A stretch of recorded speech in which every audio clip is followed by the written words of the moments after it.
Hi there everybody, welcome back to Prestige Auctions. It's All Things Auction, the podcast once again. Here we are back on the settee. I know we keep promising you that we're going to do something different, but time keeps catching up on us all of the time, doesn't it? Yeah, another mad Monday. And it's been a mad Monday, so we're just sitting down here to just have a beverage and have a chat with you guys. I'm going to have a few moans today, to be fair.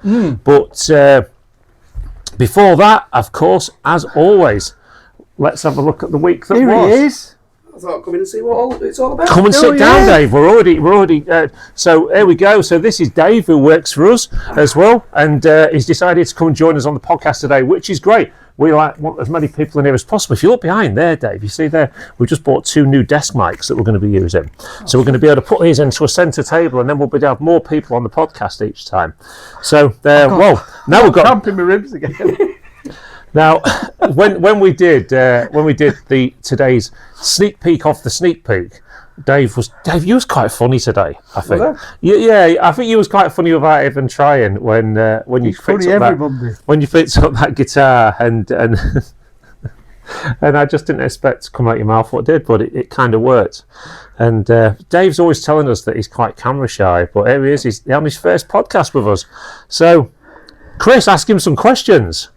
So what you done today, Dave? Not a lot, really. You've got carried me as usual. Yeah. You're back to it, sort of, you know what I mean? So Dave works for us on a Monday, Friday. a few hours on a Friday, and on a Saturday as well. You obviously see him in the auction room on a Saturday morning. So we'll have to get in close to you because you haven't got a mic on, you see. So we need to get you picked up quite well. I've directed this one. So Chris will cuddle you. And, oh, mate, you still smell of that manky fridge. So what delights have you found in the auction today? Because I mean, just to put you in the picture, everybody, when it comes to Prestige Auctions, I can't say I stand there and do everything because I don't. I am busy all of the time, but doing my things, sorting out jewellery, valuing stuff, going out doing the quotes and that. The ad work sits with these guys, and of course Loony Lisa as well. And Loony Lisa's been particularly loony today, hasn't she? Go on. She cheered up after you left. Was it? Is that what it was? Is that what it was? I mean, one of the things I would say on the back of that is Lisa carries the weight of the world on her shoulders on a Monday, as we all know. It's about midday, isn't it? Yeah. And when things don't quite go to plan in the auction room, again, this is a podcast about auctions, so let's talk about some of the problems that we have. So at 5 past 9 this morning, we're tripping over people's gear. After everything we said last week, to find out that 21 people hadn't picked up. 21. And that's not just 21 one items, that was up to including big TVs, kits of drums, freezers. 60 odd items? Yeah. So about 5% of the sale. Of course, and Lisa is thinking to herself, well, you know, I've got to do this, I've got to do that, I've got to do the other, I've got to get the bays empty, we've got more stuff coming in. So she does tend to get a little bit upset when people don't do what they're supposed to do. And how does that affect you guys on a day-to-day basis? On a Monday, how much does it affect you having to climb over stuff? We said this last week, we have to quadruple manhandle things. Yeah, because we do have to move things out of the way to put things there, then we have to move it again and then move it again. Yeah. It does make it hard. There's already 1,400 or so items coming in.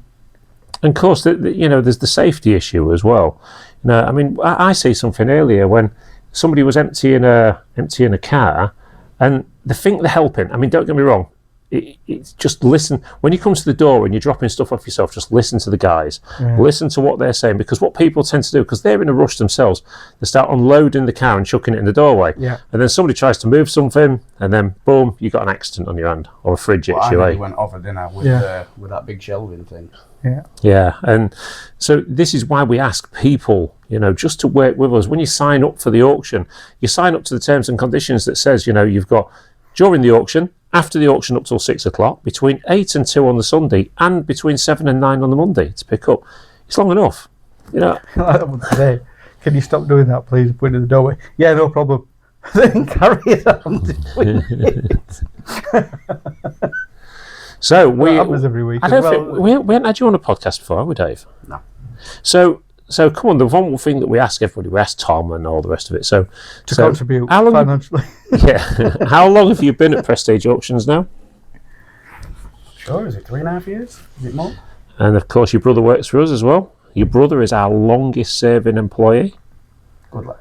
Yeah, he's a good lad, Jordan. He has his moments. He whinges a bit, but he's all right. He's a good lad.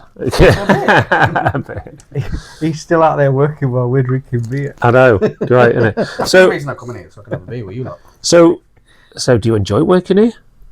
I'm still here. You're still here. How long have you been with us now? You just asked me that.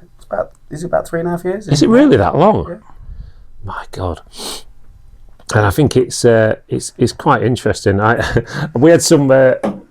See, when we do these podcasts, you see, we just chat. It's like we're just down the boozer, innit, and just having a chat, and we just talk about all sorts of things because no one really watches them.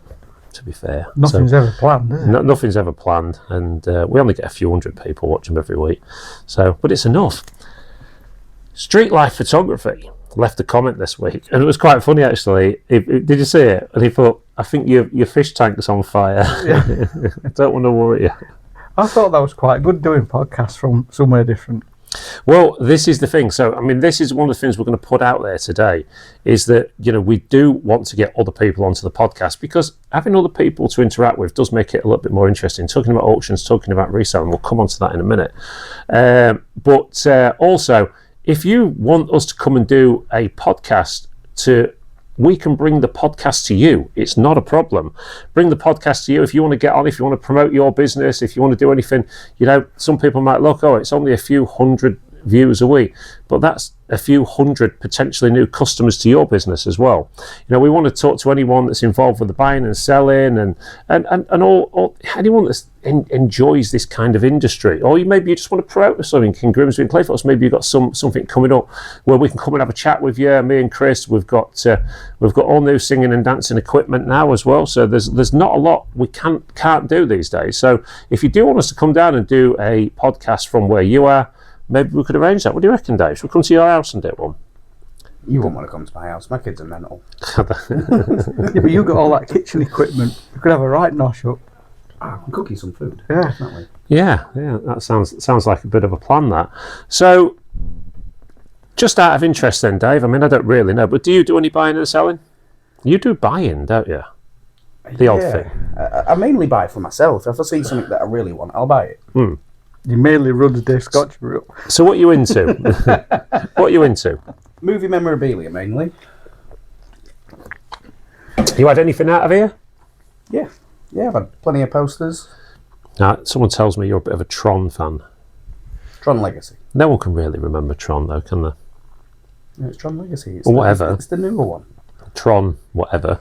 Tron 3 is out this year. Is it? Are you working for the movie company there? Was you just trying to plug the film? No. Do you go to Comic Cons like and stuff Tron, like that? so I'm going to have to see it. So what I'm going to say about Dave is Dave, anyone that watches the live feed at Prestige on a Saturday will often hear me shout to Dave when it comes to something to do with toys.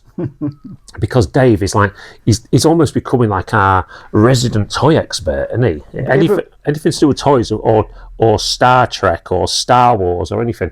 And he seems to know what we're talking about. So how did you get all that knowledge? Just through watching the films and toys as a kid growing up. Yeah. Just, you don't forget, do you? You know what you know.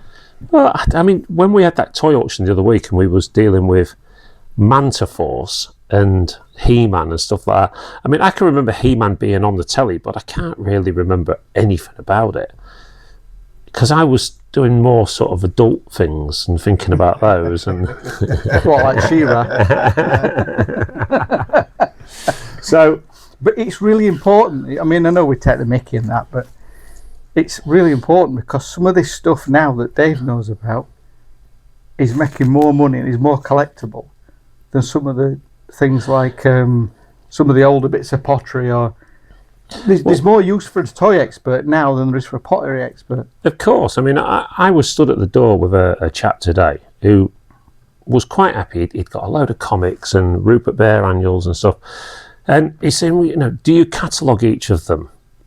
No, it's a box of comics. Because I said, what sort of eras are they? He said, the sort of 1980s Beano and Dandy. Well, I'm not being funny, you can buy them in auctions all up and down the country for a few pound. There's just no money in that sort of thing anymore. But you're right, Chris, the sort of stuff that Dave knows about is the sort of stuff that people are buying. I mean, look at that toy auction a couple of auctions ago. All that Teenage Mutant Ninja Turtle stuff made some proper money. And I just look at that sort of stuff and think, well, you know, it almost goes back onto what we was talking about last week about the new dealers. Yeah, if you like. Era, aren't we? Yeah. The old dealers knew about antiques and collectibles and stuff like that, thinking that would never disappear, and it is doing. Yeah. Or there's certainly not as much interest in it as there used to be. Look at last week's auction. Furby, 40 quid. 3 foot Capodimonte, £4. You really have got a thing about Capodimonte, It haven't you? needs destroying. I don't like it. One of the things that I do want to put out there just very quickly on this podcast, and that's to all the people that do view it, is still 72% of people that watch this podcast are not subscribers. Please subscribe to the channel. It doesn't cost you anything to subscribe, but it does help our channel grow massively. But talking of YouTube, my God, the week before last, I think we probably mentioned this last week, is that we had 1,000 watch hours during our live sale. This week, Dave, 1,115 watch hours. Nice. At one point, 205 people were watching. I think we're going to get too big for Jane McDonald. Yeah, I mean, Jane's not really shown any interest, has she? No. And ultimately... We've outgrown her. So who's next then? Oh, crikey. Cher. Cher? I would see her at the show bar dinner. The real Cher? Oh, she were better. At the beach home? Do you know what? I think it's quite funny when you look at YouTube and stuff like that, and you. When I started doing YouTube a couple of years ago, it was not even 2 years ago yet, in a big way, because I'd always been Facebook. I never realised just how much a wide reach that it has in terms of bringing new business through the door. So I'm chatting to a chap last week, and he's going, "Oh yeah, we're going to do some YouTube and this," and he was talking to me about his business. I won't name any names.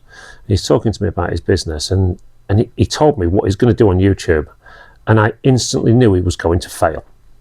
And that sounds awful, but it was going to be too boring, too mundane. Even the people that are watching YouTube now that are older don't want it to be boring all the time. And auctions, by their very nature, can be quite boring. You know, they've still got this la-di-da thing about them, which, you know, people say when they come to Prestige. Never been to an auction quite like it, because we like to interact with people. That's it, we're out of Europe. So we like to have a laugh. Nope, we're back in. And we've certainly given up the fishing waters, but that's another story. And all this stuff, you know, you're thinking to yourself, when we sit down and think, how are we going to do our YouTube this week? We did it today, didn't we? Where, right, we're going to do a sneak peek of the sneak peek. Okay, let's talk about a few bits. Let's have a laugh. Let's have people smiling. Let's have a bit of fun with it, because people are going to interact more with fun than they have. Do you agree, Dave?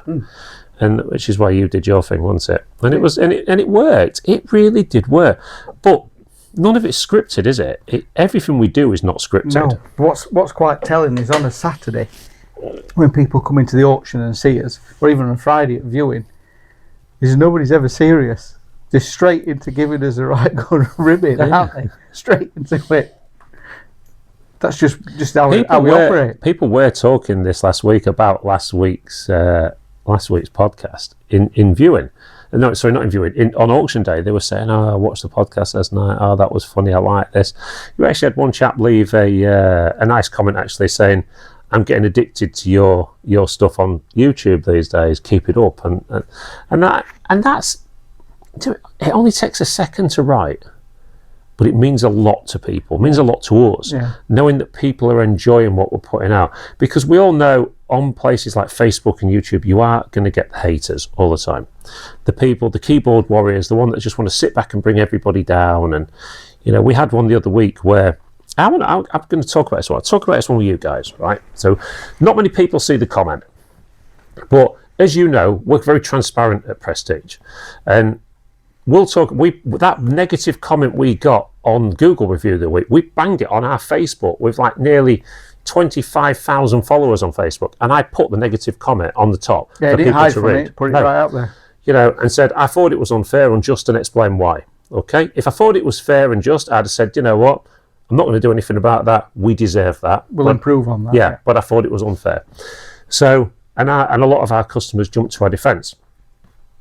But when it comes to looking at different sort of reviews and things and that like that, people hide behind the keyboards to have a go at you, but they don't really tell you what they want you to do. You know, it's not having a go at somebody, but you know, what do you think we could do? What do you think we could do to improve what we do on YouTube and Facebook and stuff like that? Ask that question. Yeah, what do you think? What do you two think? I'd say more food, more alcohol, a bit more glamorous locations. Well,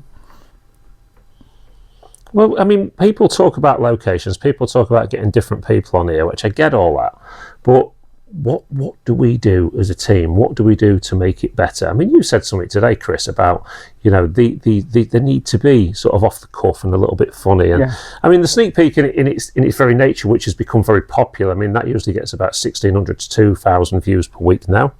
People do use it as a genuine way to look at, wow, let's see what came into the auction. But I think that, you know, there are lots of ways we could improve things, but you need to hear it from people rather than just leaving the odd review and that. And well, maybe people can message in and see if there's any. I was going to talk about that thing. Sorry, I lost my way there a little bit. That comment that somebody left.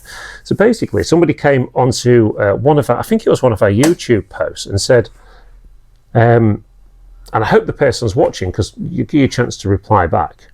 So, they've got a £4 minimum bid now at Prestige, right? So the reason we upped the minimum bid to £4 was because we had to up the lotting fee to £2, and it's not fair on the sellers walking away with no money if they've sold their item.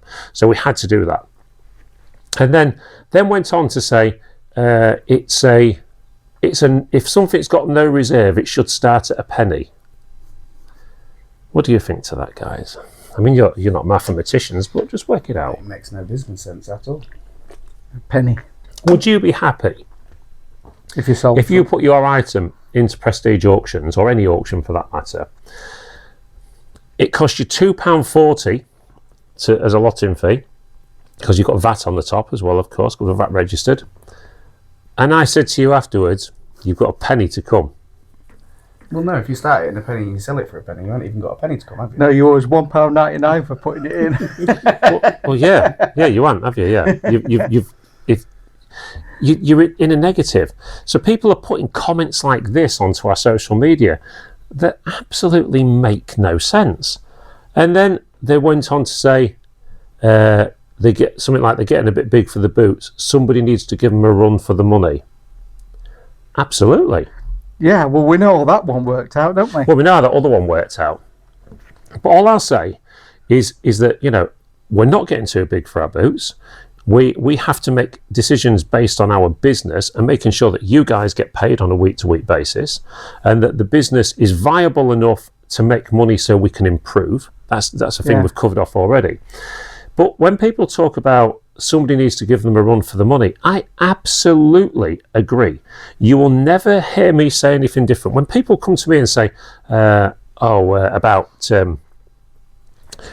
think Jackson Green and Preston might close, we hear that a lot, don't we? Because they're not as busy as they used to be, and we're mega busy. But I instantly turn around to that comment every single time and say, I don't want them to close. Because the minute the last one closes and you're the only one, complacency sets in. When you've got no competition, when you've got that competition, you are thinking to yourself, we've got to keep our finger on the pulse, we've got to keep an eye on what all the businesses are doing, what promotions they're running, making sure that you are there above them. Yeah. So when people talk about someone else opening another auction room, I don't want to sound big-headed, but if somebody wants to open another auction room in this town, I welcome that. Go on, mate. But straight away, to make it work, you've not got to be as good as us, you've got to be better. Yes. Because that's the only way you'll take our customers away. You've got to be better. And maybe somebody could do that. Maybe they will. Who knows? That's business. That is business. It's the way it happens. But You look how many businesses are closing down around us. You'd have to be pretty brave to start a business these days anyway. The thing is, when we opened Prestige, and I don't mind talking openly about this, when we started Prestige, we took a massive gamble, a financial gamble, because we was opening up in a town that did already have a very well-established auction room that was coming up to 100 years old. Yeah. So you had to look at everything that they did, which is what I did. I'm not going to lie about it. I looked at every last detail of their business and said, how can we improve on it? That's the first thing I had to do. And I think anybody setting up any business needs to do that. I sometimes drive down Grimsby Road and all of a sudden another one of the boarded up shops will open up and they'll be going, baby wear, we're going to sell baby clothes, right? And you'll drive past it and you'll go, oh no, why? There's something original. And you know why? Because when they've turned around to their friends and a member of their family and they've gone, I'm thinking about setting up a baby wear shop down Grimsby Road, the people around them have gone, oh, follow your dreams, do what you want to do, go and make it happen. No, sit them down and say, don't be stupid, don't waste your money. They're buying that stuff online, there's no call for it in the town. And then that way you're saving them. You're going to upset them temporarily, but they're going to be even more upset when they've ploughed 20 grand of the savings or borrowed 20 grand into a business that fails. And people's friends and family are not grown up enough or not strong enough to say to these people, that's a bad idea.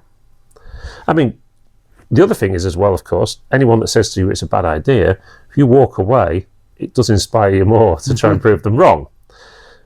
But you've got to have a business plan. So when I looked at Prestige as moving it from just a house clearance business to an auction room, I had all these great ideas about how I would do it, and we implemented most of them. We've got one more to do.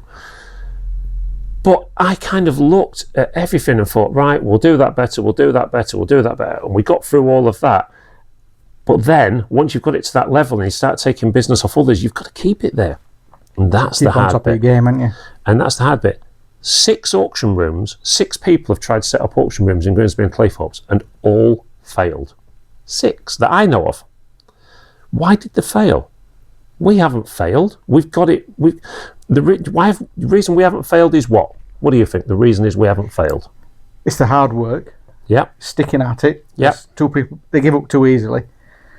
Learning where everybody else went wrong. Learning where everyone else went wrong. And treating your customers like human beings. Yeah. Because when people walk through the door at Prestige, they get treated right, they get looked after, they get made to feel welcome. Everything about what we stand for as a business, everyone just... I'll tell you what, I couldn't name them all because there's been that many, but anyone that's in the house clearance industry will tell you at least 3 or 4 people set up doing house clearances every year. No doubt about it. 6 months later, they've all stopped. Because I think people believe these days that you can take a business idea, share it on Facebook, and the phone will start ringing off the hook. It doesn't work like that. You've got to have longevity. So all I'm trying to say is, going back to what that person said, you know, I absolutely welcome competition. I think competition is very, very good for your business. I mean, just reaching out to that person or those people that say that, come and spend a day with us. Or come and sit on this settee with us. Come and do a clearance. Yeah. Come and see. Come and see the glamour. Come and see. I mean, Dave, you've been lucky enough to go on 1 or 2 clearances in the past. And not maybe clearances, but you've sort of joined us halfway through. There was one in Claythorpes, wasn't there? That was particularly nice. You enjoyed that, didn't you? Oh, it was lovely. What was your words when you finished that clearance? It's not for me. It's not for me. I think your words were, I don't ever want to do that again. I'd rather leave. Was that not your words? It was pretty nice. All people see is the finished product. They don't see the hard work. They don't see, you know, that last Monday, you know, me and Lisa started work at 7:15 in the morning, finished at 11:15 that night out of this place. It's long days. They're long days, they're long hours to make this business become what it has, to make sure people get paid every week. How many small businesses I've heard in the past that say they're working for a small business and they'll go, I've not been paid this week. You hear it. You do genuinely hear it. I've not been paid. Well, why? Oh, because they're waiting for somebody to pay them. You hear a lot of catering places, restaurants, and that running up massive bills with wholesalers and then just cutting out on it, don't they? Well, That's quite a... I do wonder why people allow that to happen. Yeah. Why businesses allow it to happen. I mean, thousands, isn't it? It's generally thousands, not... Well, I know. I mean, let's look at what would it cost to start up an auction room. People just think, oh, I can just get a building, I'll just start filling it full of house clearance stuff, and that's that. When we set this place up, God, we didn't. There's so much we did think about, but didn't. We needed to buy 30 tables because was it a standing start? I mean, now you could buy whatever you want week on week, but at the start, you've got to think about these things. We needed 30 odd tables. Yeah, we managed to get them cheapish. We paid 20 quid each for them. Them brown ones at the front of the room, but they were 600 quid instantly. We started getting stuff into the room from the clearance business and started looking. We need trays. We needed to go and buy 40 trays at 2 quid each. We needed to buy 10 extension cables to plug TVs in and stuff like this. We had none of it. And then it's like your public liabilities and... Oh, and then there's your public liability. I mean, don't get me wrong. I'm not standing here and pleading poverty. We do very well in business. We make ends meet. We get people paid, and the customers. When Tetney Auctions did what it did, which was one of the catalysts to why we started Prestige, was the guy that owned Prestige Auction, that owned the Beam Station Auctions at Tetney, basically, and I do you know what? He didn't pay people out on a week-to-week basis. You'd struggle to get the money out of him, and then all of a sudden, he went bust. 2 grand of my money went bust, and lots of money from other people as well, because nothing was managed properly. And I remember looking, as a business, I could cope with that. I could cope with that loss. I remember seeing old people stood there, one of which who'd sold a car that week, had it for all them years, looked after it, nurtured it, sold it in the auction for 350 quid and got nothing, not a penny. And I'm thinking, how can you live with yourself? Have they left the area, or are they still around? What, the one that owned it? I don't know. I've been fortunate enough never to see the guy. It was just constant lie after lie after lie. And I mean, you can talk to many of our customers about it, and it was disgusting what happened down there. But it didn't need to happen. That was the thing. He had a business model there that was working, but where was the money going? Nobody knows. Well, I think they do know, but it's not for me to say on here. But the money was going somewhere else, and it wasn't getting paid out to people. Certainly didn't get paid out to me. And then, of course, the people that own Stevenson's, they owned the building, and they of course have sealed it all up and all the rest of it. When we went in there, all the stuff had disappeared. That was ours, jewellery, all the other bits and bobs, and apparently had been burgled. And yet people have been to me and told me that they was offered some of that stuff to buy off him. Because people do talk in time. I found out lots of things afterwards. And this is still a small area, really. Yeah. Things go around pretty quickly. I think it's when you have a business model, and this almost brings me on to the challenge. When we spoke about the challenge at the start, when I sat here at this table going, you put your 20 quid into the challenge, you've got to get that 20 quid and make it work for you. But the biggest thing you've got to do is be disciplined. And I think that's where so many businesses are going wrong now, because a bit like he was doing there, well, everyone was paying for the stuff. We know how an auction works. They pay for the stuff with the commission on top. The only bit that's yours is the commission. So why spend other people's money? Yeah. It's got to be to fund something else, hasn't it? I know another business that went bust, owing tens of thousands of pounds in VAT. Right, well, if we take VAT as a business, like we do at Prestige, that money's never ours. You are charging that VAT on behalf of HMRC. Yeah, you can't use it as cash flow. No. And yet these companies that go bust have spent the VAT money. Well, why are they not being done for theft? It seems that they just walk away, shut the doors, and that's it, go bankrupt. Well, hang on, that money was never yours. Anyway. I'd rather spend it now than give it to the government, to be honest. Wouldn't we all? But the rules are in place. I think it's one of those things where, I'm passionate about prestige. I'm passionate about my business. I always have been. I will defend this business to the hilt if we're right. There are times we've got it wrong. And I've had to stand in front of customers and say, do you know what? We got it wrong.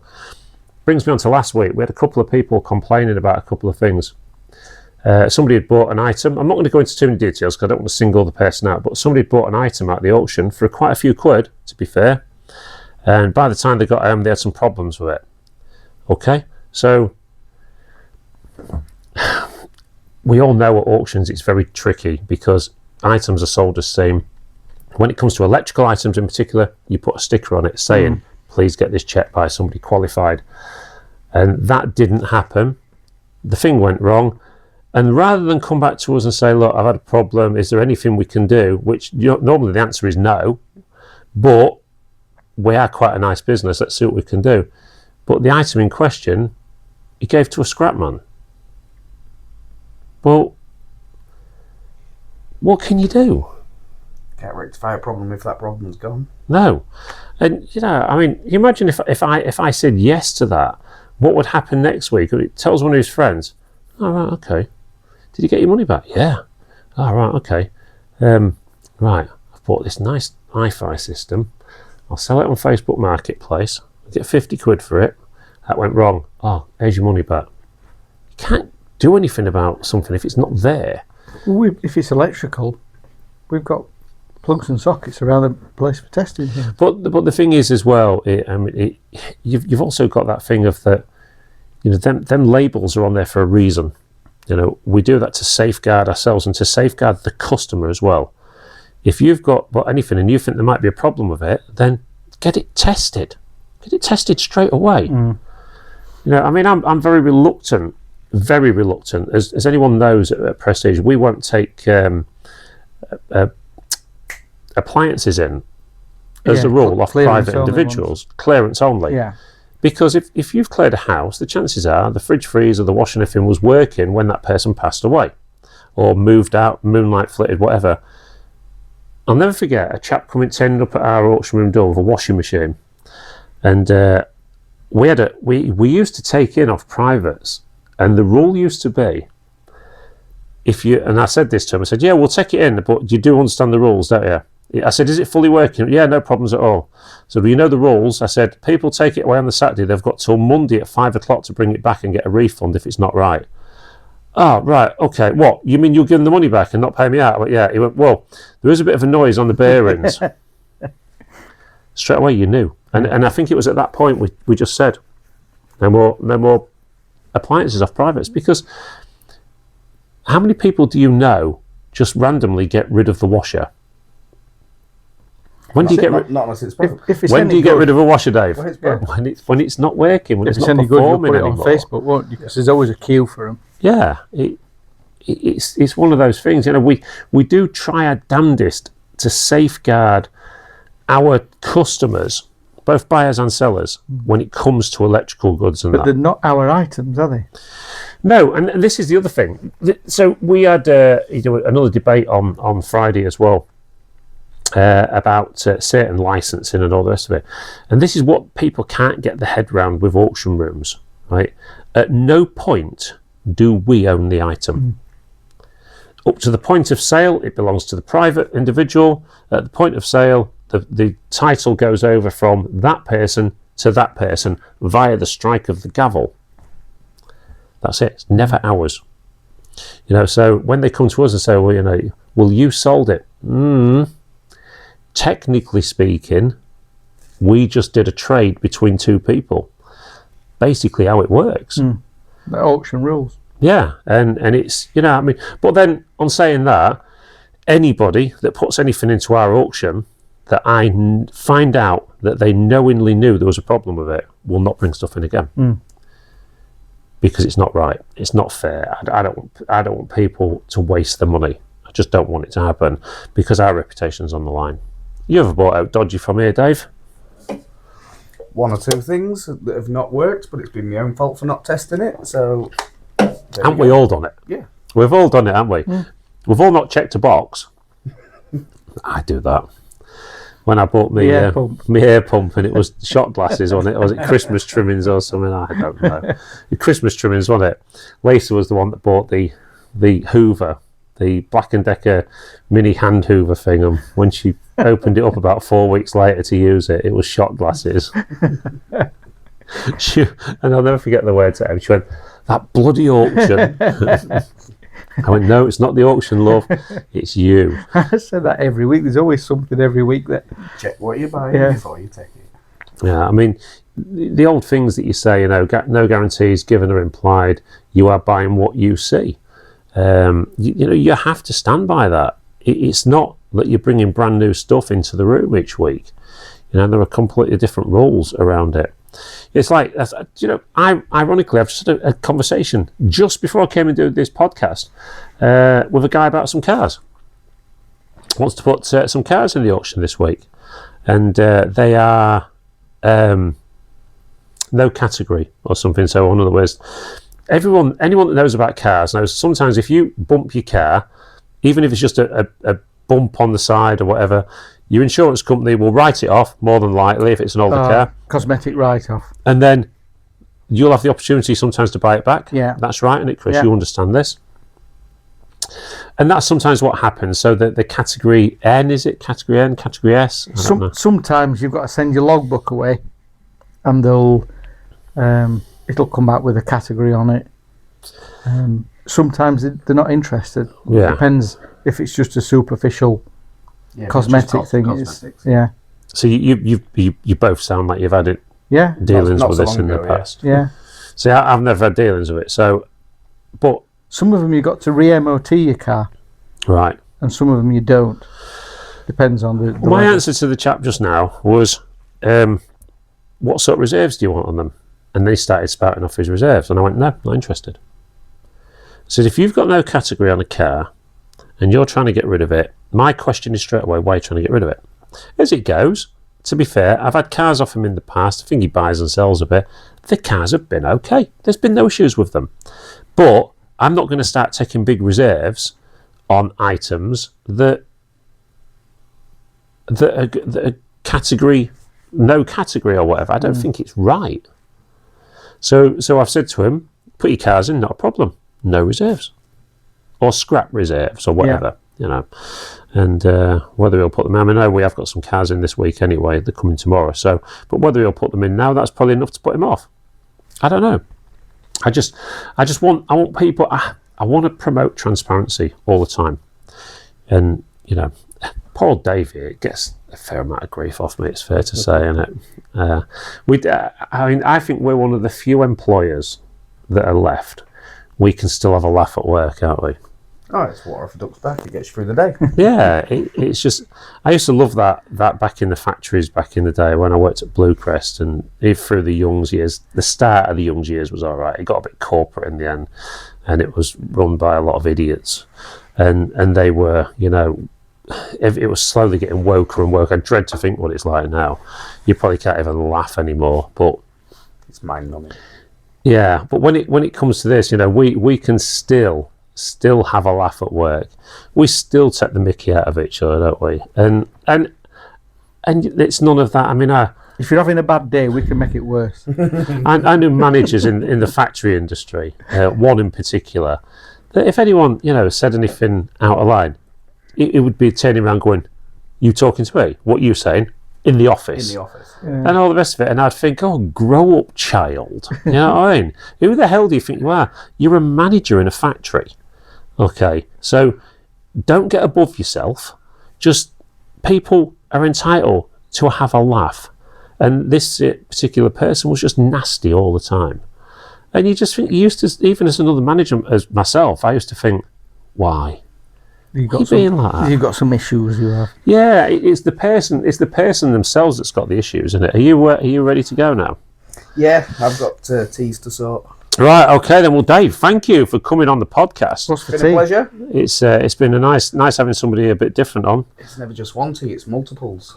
They all have different. So let me ask you that then. I'm going to ask that question because I don't get this right. If I sat my kids down when they were younger and it was tea time, there's your tea. Same as what I got. Yeah. You eat it or you starve. So you give your kids choices. Yes. You have a menu? Do you have like a little menu on the table? And We don't have a menu. They know what we've got in, and I'll ask them, "What do you want?" And I'll cook them what they ask for. It's that simple. What a good dad you are. I bet you don't even get a choice on the night time, do you, Chris? I do. There's a big old menu in buckets. I just remember all them times when I starved, basically, because it was eat your tea or starve. That's what it was, wasn't And it? it was like, I don't like it, I'll starve. So I've always Do you had know the the one rule that annoyed- I can do it, I'll do it. Do you know one that annoyed me? My dad, all right, bless him, he's been dead a long time, but he'd give you a Sunday dinner with broccoli and sprouts and all that horrible stuff, cauliflower and that as a kid you absolutely hated. Yet he would never let you have tomato sauce on it. You could no, it's what? No, well, it's not wrong, and I'll tell you why it's not wrong. Right, so to me, It's like disrespectful. the vitamins and minerals, yeah, whatever you want to You call get it, tablets for that. are in those pieces of vegetables. Yeah, so if the only way you can get your kids to eat them is by lathering them in tomato sauce, crack on. Tomato sauce at the end of the day, if you buy low sugar one, is tomatoes. So why did our dads stop us never putting? seen a tomato. Why did they stop us putting tomato sauce on Sunday dinners? I didn't get it. I wish my dad was alive now so I could ask him. In fact, actually, I would invite him round for Sunday dinner and I would put tomato sauce on my dinner just to prove a point. Not that I like tomato sauce on a Sunday dinner now. I wouldn't dare put tomato sauce on a Sunday dinner. My mum does a banging Sunday dinner. The thing is I would allow my kids if it would make them eat it. The Sunday That's dinner my point. Yeah, for I gravy. would allow my kids. But back in the day, it was seen as wrong. I don't get it. I think We're a different generation. yeah, we are. And I was a big thing with the kids. I was like, yeah, do you want sauce? Do you want this? Do you want that? Yeah, fine. Eat tea. Didn't make any difference to me.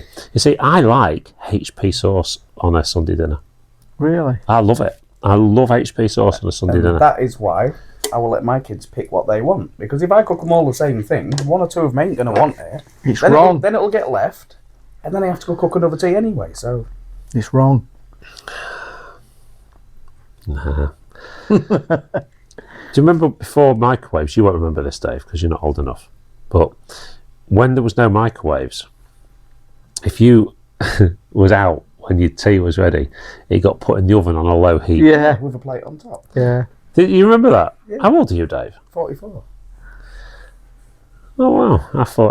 I remember microwaves coming in sort of probably about 1980, something Yeah. like that. That's when we got My one. dad never had a microwave when I was a kid. No? No.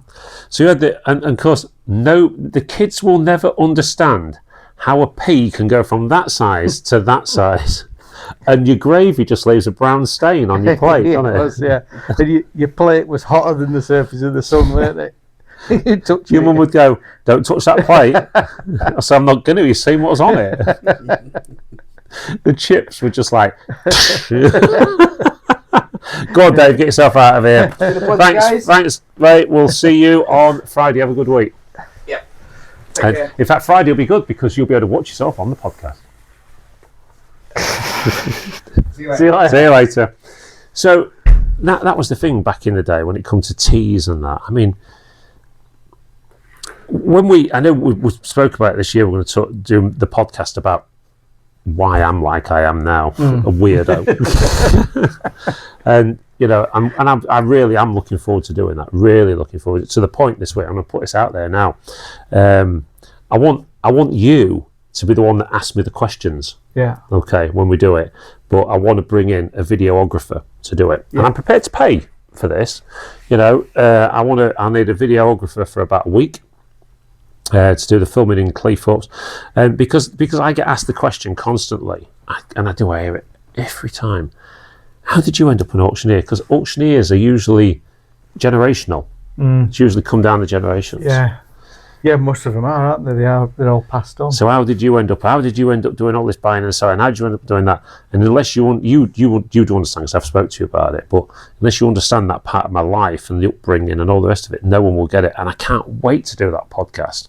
I mean, it's going to be probably 3 episodes long, something like that, but because there's so many sections, and we're going to film it in Grimsby and Cleethorpes, we're going to film it on the Isle of Wight, we're going to film it in all the places where anything that's relevant to my backstory is going to happen. Yeah. Do you know what? There's a little bit of me, I'm going to be honest, there's a little bit that wants to do this as sort of a generational thing for grandkids and things to look back on, especially if Prestige carries on into the future.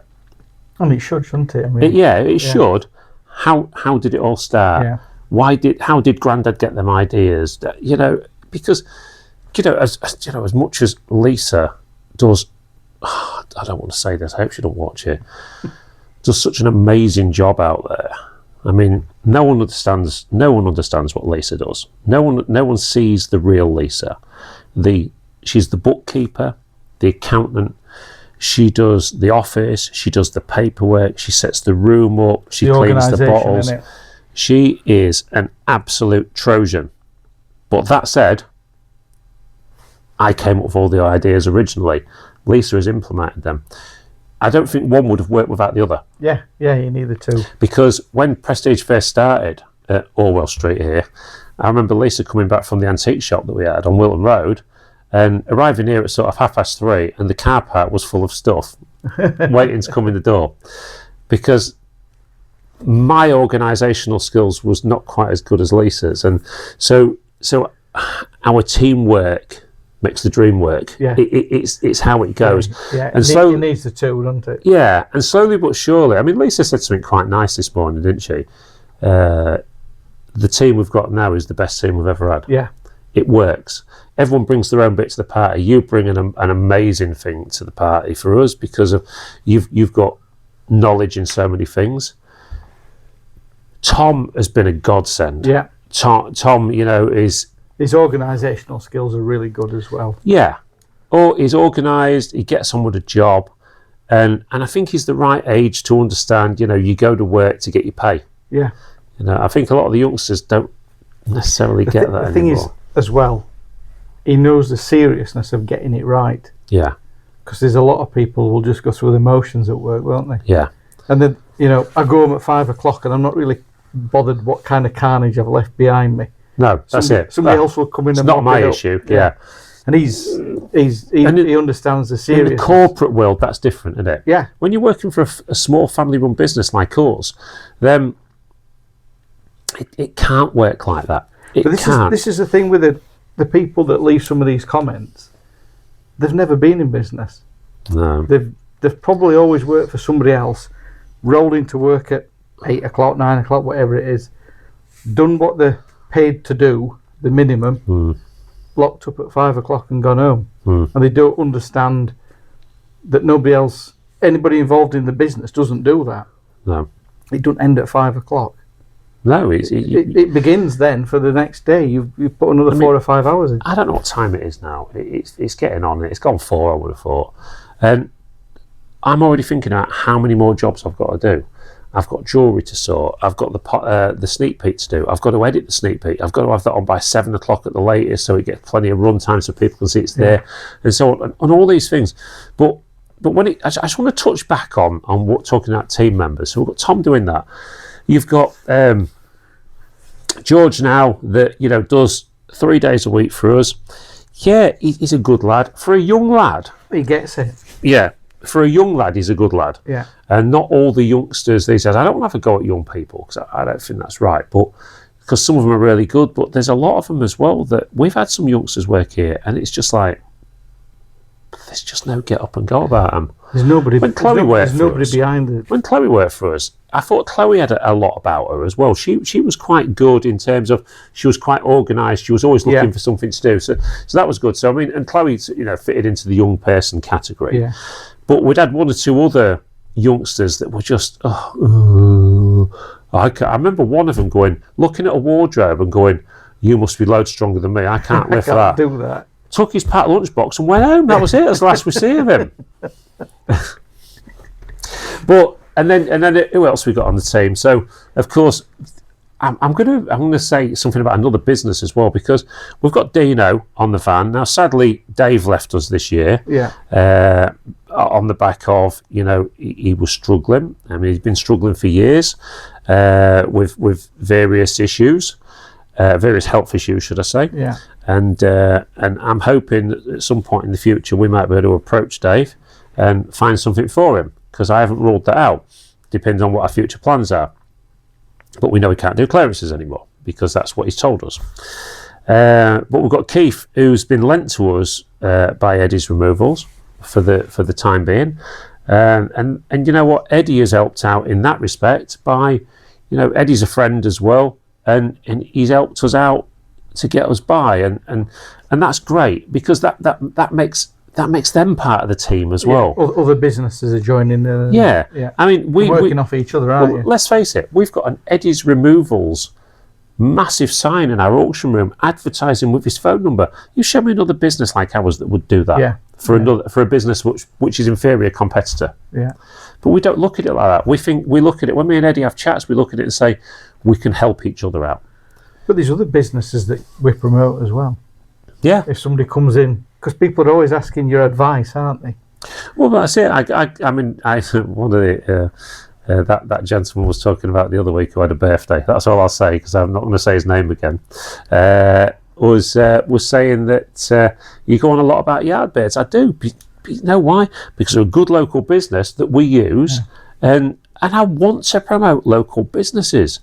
I want to sing from the rooftops how good some people are, but I don't want to necessarily bring people down all the time. I mean, sometimes people need to be brought down because they're just doing things so badly. But as I think constructive criticism for any business is a good thing, because it helps you. It helps you improve. If you don't take it as an attack, if you take it as it's meant, as constructive, rather than somebody having a go. Liv in the office. Yeah. I'm going to quote Lisa. She won't thank me for this. The best person she's ever had in the office. She's that good. She never stops. She asks questions. She doesn't ask questions. She knows what she's doing. She goes over and above. She's quiet, granted, but do you know what? She has got it down to a T in that office. Well, some of that telephone bidding which she does, she gets those bids into the room on the higher end stuff. I mean, that's quite a responsibility as well there, isn't it? When we have some of our bigger customers come in, when I say bigger customers, what I mean by that is people that will spend a lot of money on the right items. When some of them come through the door and actually go out of their way to say how professional she is on the phone, it means something to us as a business. They're coming in. You've got the right person. Yeah, and going out the way and saying, that young lady I spoke to the other day on the phone, she was brilliant. Absolutely. And that's that. And then what's we've got in team? We've got Violet, who runs the coffee shop on a Saturday. Granted, she's only here one day a week, and she gets on with the job and gets the job done. And all of these team members that come together, myself included, and Lisa, we're team members. At the end of the day, have I missed anyone out? Magic's the new lad. He's only been with us a few weeks. He's starting to get there. I've got him working with me tomorrow in here on a bit of overtime, 10 till 2. He's the greenhorn.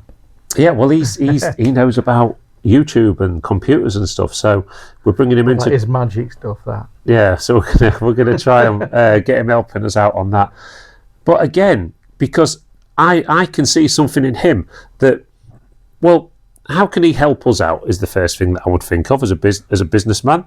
Well, he can help because he's got knowledge in that area. But also, like I pointed out to him, we can help you out because we can give you... You're at college at the moment, but as a business, we can give you real-life scenarios in a business that we need to sort out. Things that maybe you're not going to get taught at college. Yeah, real life. Yeah. Where do we struggle? So, they're the sort of things I'll be talking to him about tomorrow. So... when I look at the business overall now and look at some of the problems we come up against, we've got a member of the team that can help sort so many things out. And I mean, we're not big. We're not big business, but we employ from 1 day to full time. We employ 12 people now. Yeah, that's not small can't anymore. Forget Lois, can we? Oh, well, Lois kind of works behind the scenes. So Lois, who's a lovely daughter-in-law, and thing is, Lois and Stephen have been together since they were young. Yeah, not too young, but since they were young, and I've watched Lois from 16 years old grow up and mature into the woman that she's become today.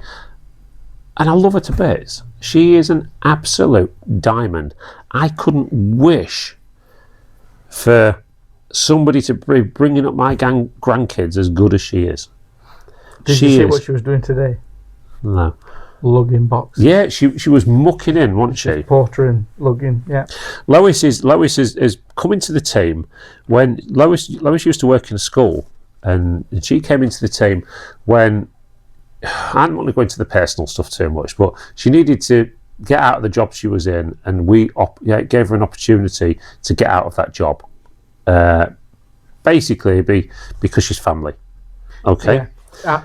Most time-sensitive hours and stuff. And things like that. and sort of working around the kids and things like that, and she's starting full time with us in September as our Brody goes full time. Yeah. But we've also worked something out around the school holidays, and Lois came in, and when we first started, we said, well, we need to make it work financially, but it doesn't matter if we don't make any money out of what you're doing, as long as it covers the cost, and that's what Lois does. And Lois does a lot of behind the scenes stuff now, and she's also done a remarkable job sorting out our Facebook. She's putting all these great posts on every day.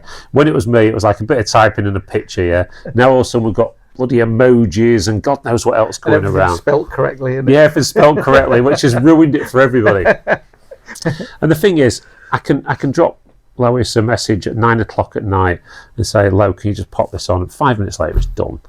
And yeah, it's family. Yeah, we're building a business that will hopefully look after our family for generations to come. That's always got to be the plan. But nobody here does 9 till 5 hours, does it? No. It don't work that way. It's not one of them businesses. No. And you've got to hope as well that, in the future, maybe the grandkids will get involved. You don't know. I mean, our Daniel and Ellie, who are living overseas now, we're due to have a granddaughter in July. Who's to say that, when the contracts are up over there, that they won't come back to the UK and they want to get involved? Yeah. There's so many options. You need a trainee auctioneer. Yeah, I know. I mean, we keep looking at all sorts of different scenarios, but we've got plans behind the scenes and things, and there's all sorts going on, and we are planning for a much bigger and better future. I'm hoping that we can pull everything off that we want to do, but yeah, we will have to. The thing is, when we looked at apprentices, right? Do you know there's no apprenticeship in this country for auctioneers? I can understand it. It's just it's an in-between thing, isn't it? It's a strange. Well, again, it's the generational thing, isn't it? Yeah. It's always auctioneers breed auctioneers. Yeah, because you've got to have that. There's a knowledge, isn't there? A depth of knowledge. Yeah, and probably why so many people come into the industry and don't succeed in it. Yeah. Because they've got no backup, no. You can't do it with a couple of years' experience. You need a lot longer than that. Yeah. Yeah, I don't think you can. You can't read about it. You can't be taught it. No. Thing is, live and breathe it. Well, I may have mentioned this once, twice in the past, but when you talk about people that go and do the RICS accreditation and that, and go and do university, learn how to be valuers and things. Well, it's all right learning stuff from a textbook, but get out in the real world with Mrs. Smith, and when she goes, "How much is that worth?" And you've seen 50 of them sell in the past, you've got a good idea. But if it's not in that textbook that you've learned, you ain't got a clue. Do you think that's like things are moving fast in this industry? Trends. Do you think that's almost irrelevant now because things are changing so fast? I think so. I mean, I think there are some basic principles around valuations that you need to learn. I mean, obviously, I've had to learn them myself. But there are some basic things that will change values of things, but like you say, the marketplace is moving so quickly and constantly. You can learn everything you need to learn really from the internet if you keep your finger on the pulse. Yeah.